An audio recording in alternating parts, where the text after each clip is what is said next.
السلام عليكم شباب، شلونكم؟ ان شاء الله بخير. اليوم معكم حسن ورجعت لكم بفيديو جديد. شباب، هذا الفيديو هو كيف نعمل مايك بطريقة سهلة وبنفس الوقت حلو وصوته يعني كلش رائع. راح نحتاج 4 أشياء: مقص واسفنجة وبطل مال مي وسماعات.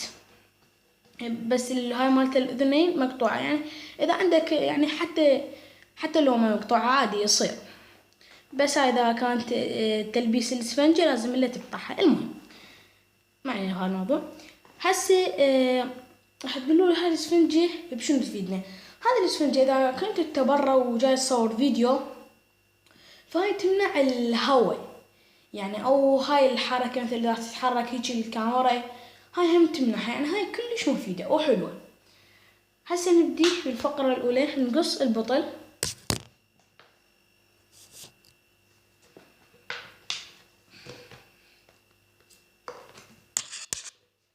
جبناها. والله طفر.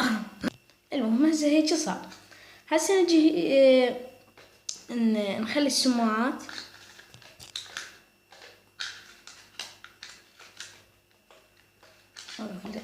ندخل هذه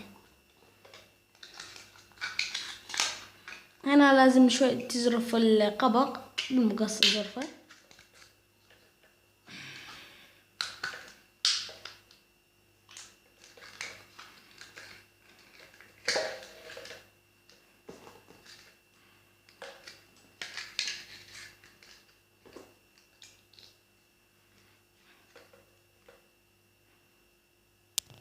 هسه بعد ما دخلت هنا نجي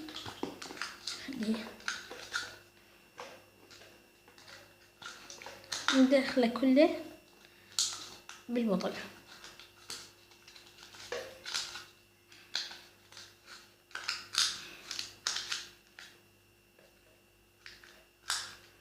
هسه نجي نلبس الاسفنجة. راح البس الاسفنجة وارجع لكم. هسه بعد ما لبست الاسفنجة راح اسجل بيه، نشوفكم الصوت ماله.